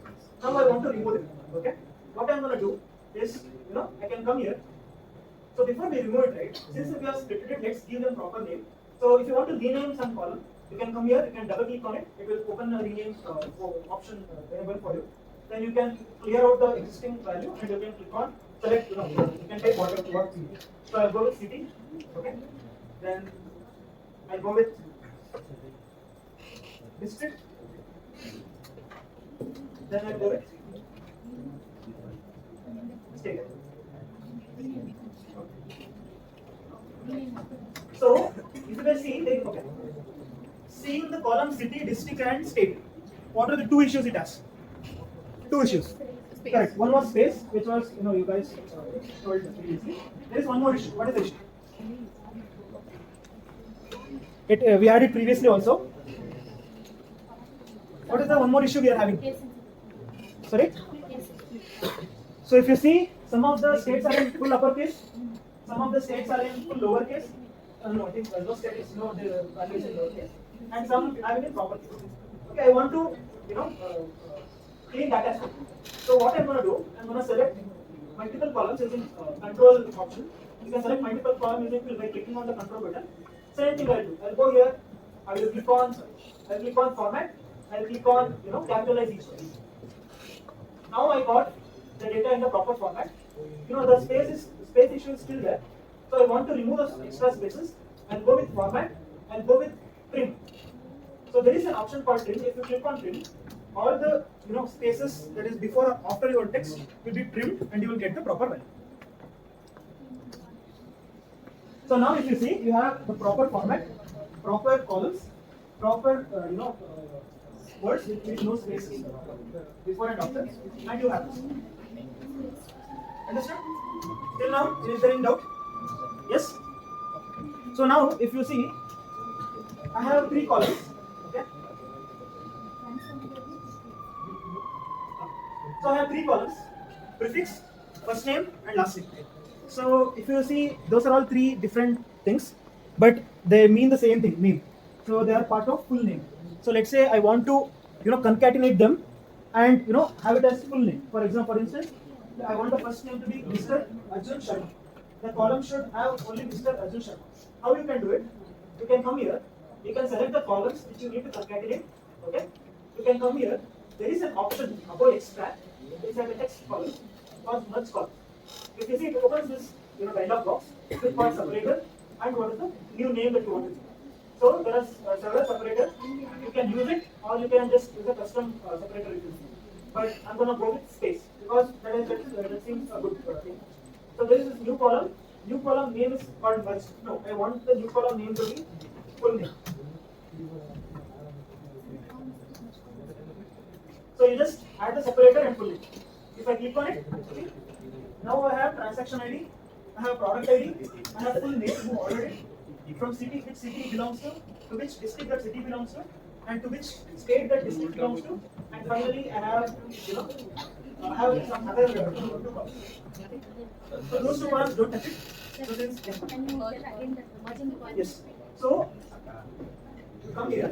Okay, let's say you want to merge 2 or 3 columns. Come here, using control button, select all this. Okay, I'm going to show it to you. This is a good thing to learn. Now I have done merge.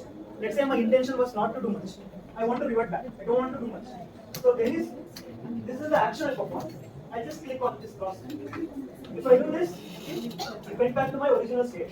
If you want to merge, click on this, control click this, control click this. It will select all the columns that you want to merge. Inside text column, there is a merge column option. Okay? Click on the merge column.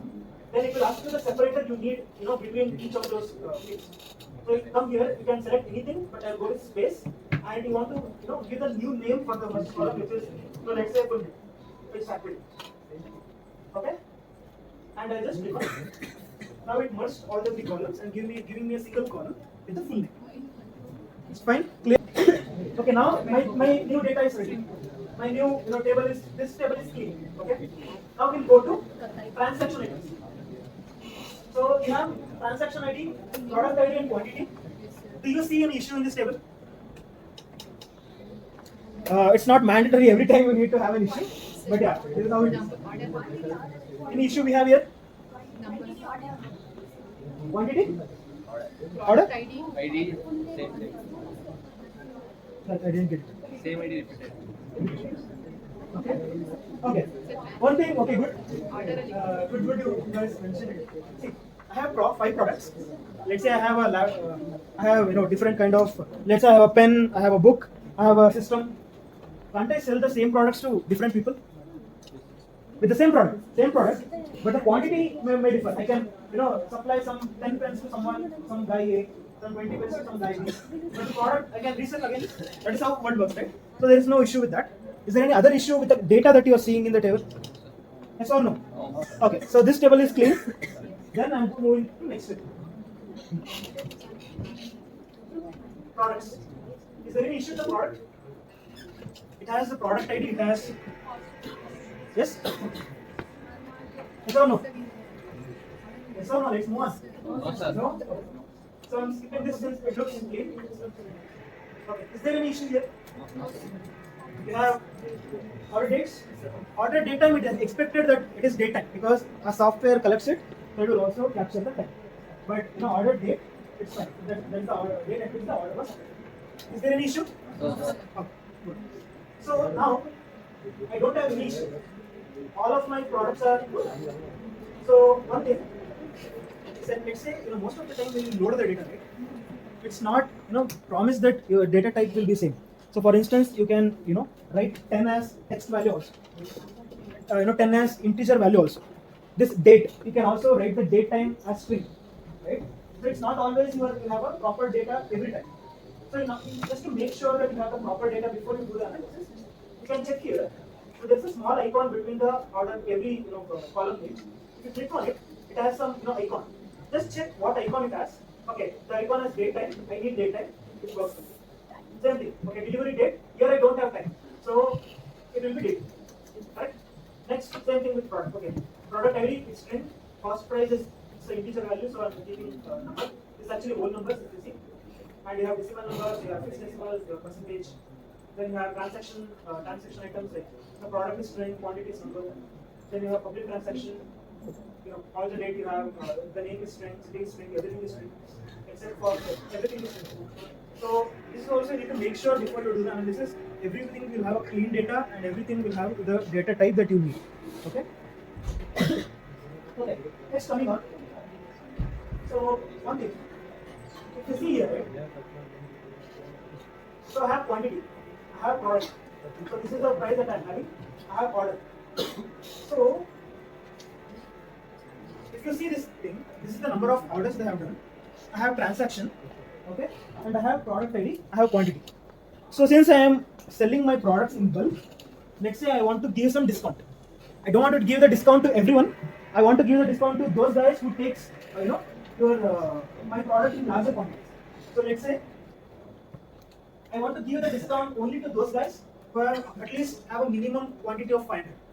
Okay. Now I want to do this. How should I do it? So what we can do is, there is a option called conditional columns. Okay? So if you see here, you come here, transaction items. So there is an option called add column. Okay? And you have something called conditional column. Let's click on the conditional column. What does this mean? I need to add column. First we went to add column, so my intention is to add a column. Then I want to add column based on some condition. What is the condition here? Maximum of 500. I want to give the maximum of 500. I want to give the discount to only those people who have purchased at least 500 number of any product. So in order to do that, what I'm going to do, there is this custom. So you can just rename it discount. Okay. So if the column name, so what is the column that I'm quantity? If the column, I said more than 500, right? So I have equals, does not equals, is greater than or equal to, is lesser than or equal to. So what I need to go? Greater than or equal to. Okay. What is the value? What is the discount I want to give? It's up to me that I have the discount that I want to give. Let's say, let's go with 10%. But there is two ways. If you are really into very technical and very analyst, you'll go with 0.1. We usually represent percentage in points. But you are a beginner, you don't care all of those things, you want to go with 10. Let's say I want to go with 10. I don't know anything, I just want to give 10%. So I'll click on 10. Okay? Now, so let's say I just add this. There is an else statement also. For those who are not made a purchase of more than 500, I want to give them 0%, which makes sense. Right? So that's why I added 10 and 0 here. I'm going to click on.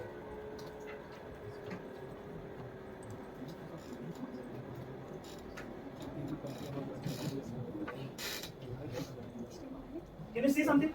Yes, sir. A new column got added. Some got 10, some got 0. Can you check who all got 0 and who all got 10? Correct. So now let's say, okay, I've added 10. I'm going to go with 10. There is no issue. For now, let's keep it as 10. Okay, guys, one more thing. In each table, right, you have some columns which you have not used or not, considered for any of them. Something called public products, public transactions. So these are actually the representation of the primary foreign key that you are seeing in the database. For now, can you all remove those columns? So whatever public you have, public product, this value, you don't have any value here. It is just saying value. Just right click on it, remove. It's not required. Every table do this.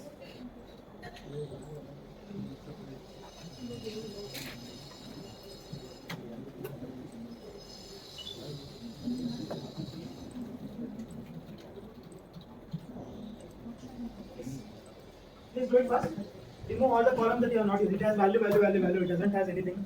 It's just saying values. You can simply delete it since you are not using. But it has some other meanings. I'll tell you what it is. It's actually representing that private key foreign key registration. In the database, what we use.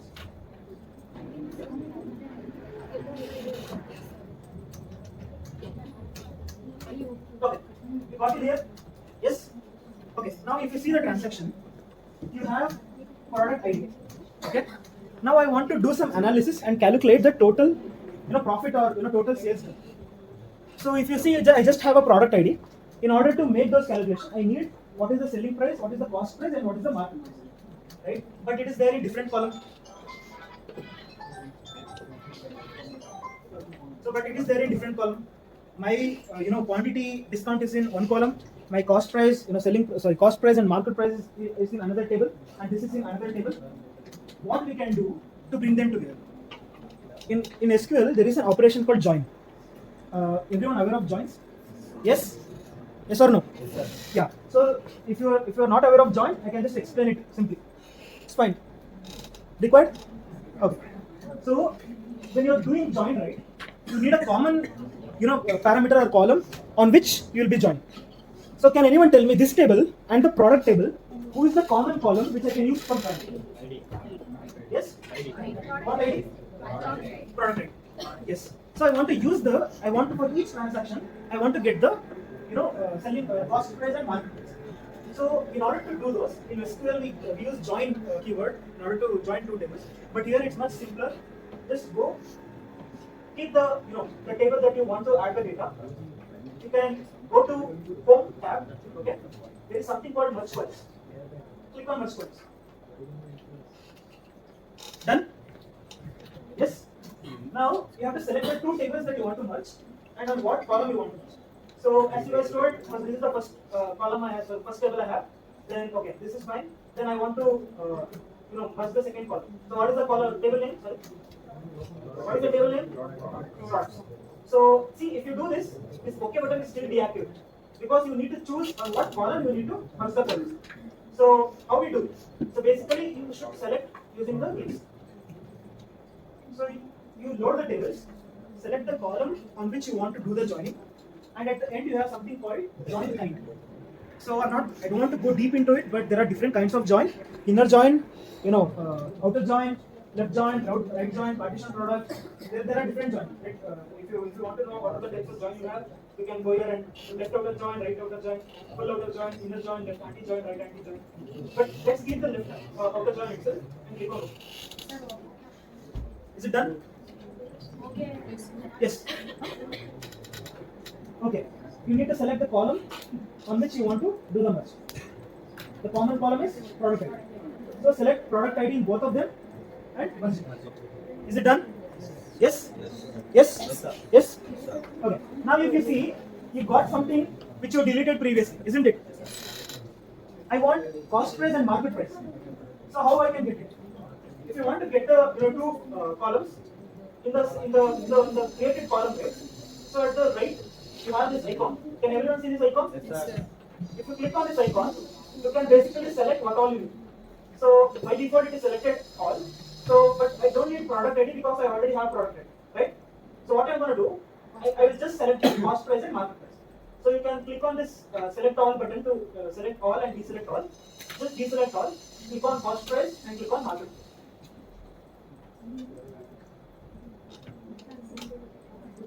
Yes. You understood? See, one thing I want you guys to notice, in product column, you had only 5 rows, correct? In transaction column, you had 10 rows. What I am trying to say, irrespective of the number of rows in both the tables, if you have the common field and common value in both the tables, the value will be copied, okay? So, if you want to know the same product, let's say P1, or let's go with P1, one is in serial number 1 and one is in serial number 9, will have the same cost price and same selling price, isn't it? Yes? Yes. So now, let's rename those because the name is not good. I want to have proper column names. So just click on it, use cost price. Don't give spaces, usually it's not recommended. Just go with camel case. Cost is small, P is capital, and you can rename it like the way you want. Okay? Small.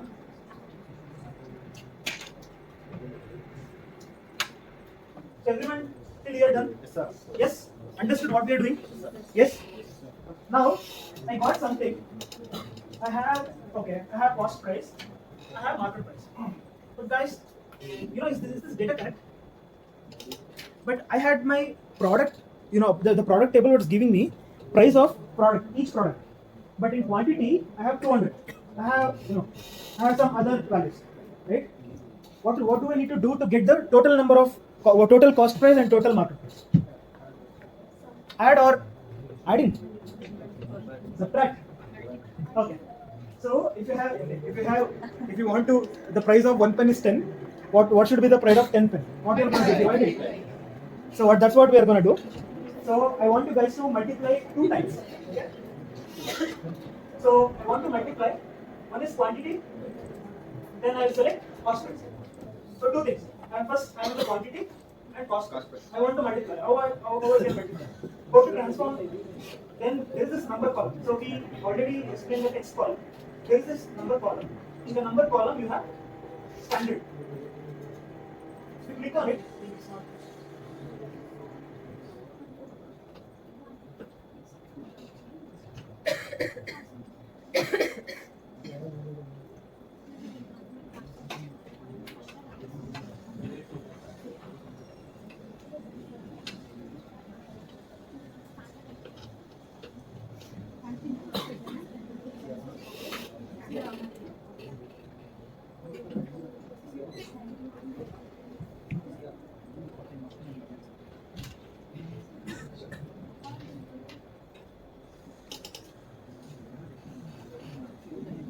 Okay.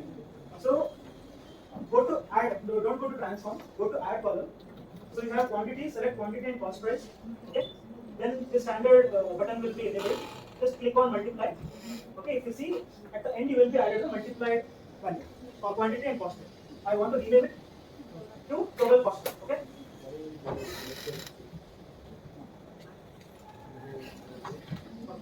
Understood? Clear? So similarly, I also want to do total market price if I want to subtract and get the profit or apply discount. The same thing. You're going to come here, you're going to select quantity, then you're going to select the market price, go here, multiply those, and read it.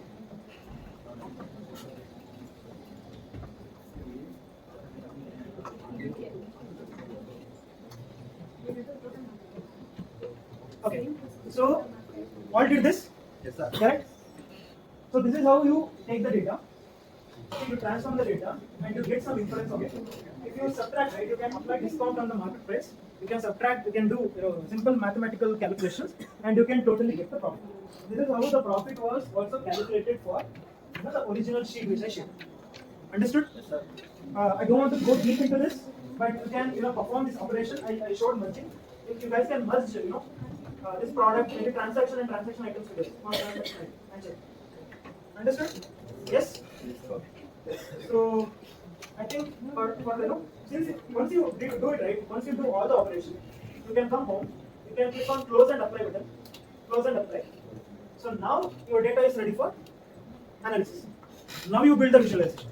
So before you do Power Query and Power Pivot, now you do visualization. If you update any data in the database, if you just with a click of refresh button, even this will be updated. Okay? Yes? It's going to take some time to evaluate and finally it will be evaluated. Okay. So I think I've covered most of them. The dashboard, you have the data. For sample, I have given you some students' data with you. Okay? If it has similar data, just use the data to calculate the total marks of each student, and you can visualize his performance. And for the present, there are section, it has IA2, IA1, IA2, IA3. You can do those activities, and that's homework. If you want to understand how Power BI works, what is it, you can play with that and complete it.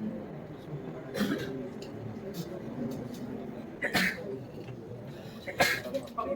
Till here, any doubts? Yes? Yes or no? Okay. So moving on. So we had hands-on on visualization. We had hands-on on Power Query and Power Pivot and Power Query and Power View. All the three. So there is one service called Power BI service, which you can use to post your Power BI reports directly into Power Cloud. It's cloud. It's basically a cloud-based platform, and you can use to show your reports to share your reports. Now this is the last thing. I'm going to show you 2 dashboards. Okay, how real world people use those dashboards, and maybe you can build something like this in your home, and maybe you can have a deep understanding. So in my repository, if you want to access it in my repository, you should have something called. So this is result analysis done on a dummy data. Okay, I'm going to open the PDF copy. Okay?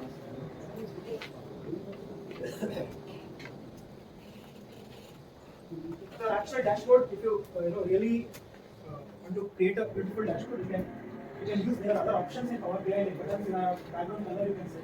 Okay, all those things you can done. I'm just showing you one reference. What all you can build from Power BI.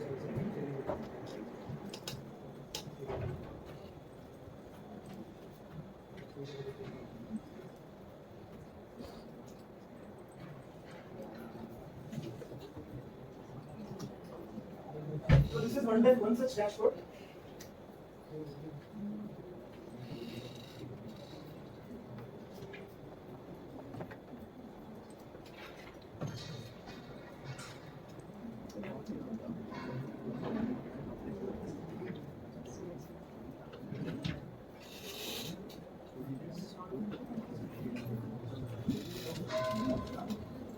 So this is one dashboard, guys. So this was done on students' data, okay, dummy data, but data, okay. So if you see the first page, right? So you can have that. You have department, some department. You have number of passes, number of fail, and what is the CGPA distribution? Most of them are from 4 to 8. Since dummy data is like this, 4 to 8. Then what is the average CGPA? What is the minimum? What is the maximum we have? And what is the variance? And along with it, these two pages show comparative analysis, and all the other page shows subject wise evaluation. If you see, this is one page. This is the first subject, number of passes, number of fails. What is the feedback collected, and means majorly what it is like how many have given it less feedback and failed. It was hard for them, but it was a course not designed properly. So those things. If you see grade, this is the grade wise analysis. Then you have this average of all. This is CIE, this is SE exam, and what is the total. So similarly, it is done for all the subjects. This is how you can build a dashboard. You can set a background. Those are slices. If you just selected section A, it is giving you section A data. Select section B, give section B data. And this is the hamburger menu. You can navigate to different pages. Back button, next button, then back button. So this was done on college data. But industry-wise, I'm going to show you one that is actually maintained by BMW, and they still use it for their analysis. It is actually private, so kind of not accessible. So if you are seeing it here, let's see. It's private, so I need to sign in.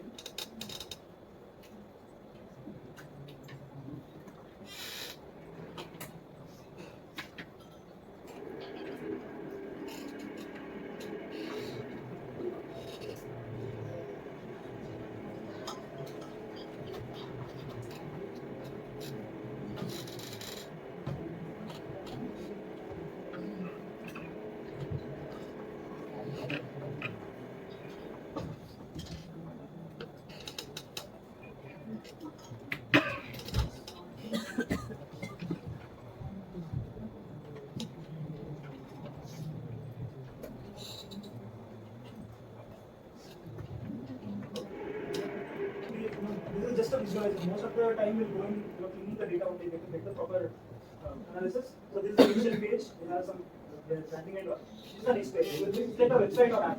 So once you come to the next page, you will go to what is the total project they are working, total components they are handling, who are the suppliers they are communicating or they have suppliers.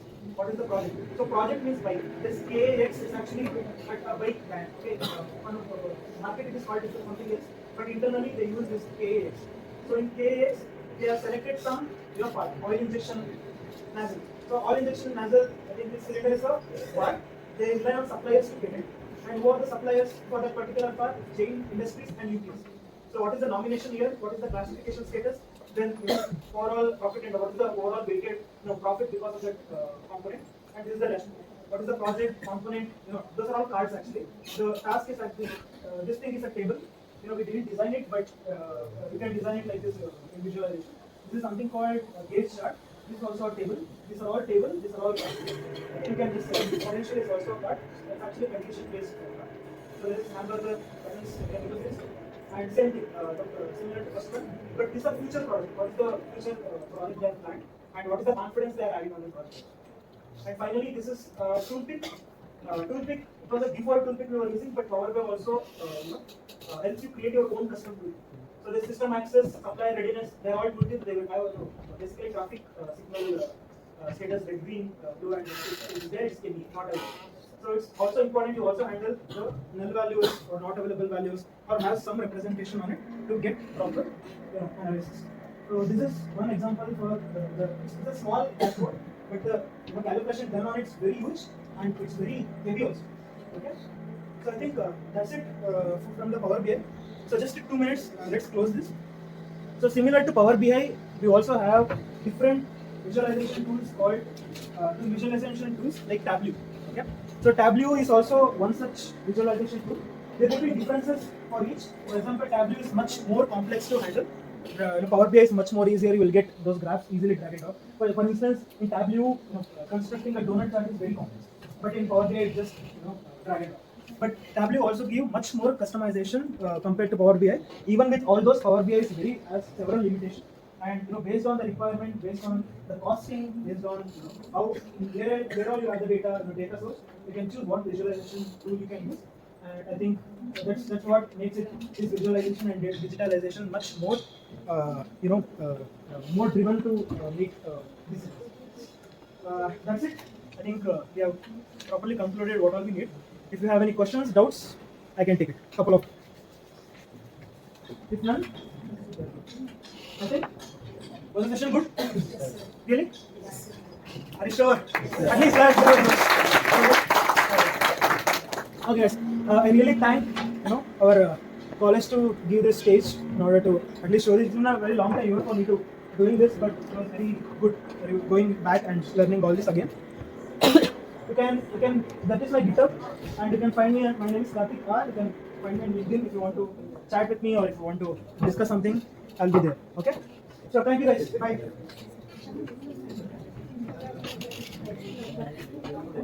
So, on behalf of the SEML department, I would like to thank Mr. Karthik for sharing his valuable insights and his time and efforts are greatly appreciated. So, thank you, sir.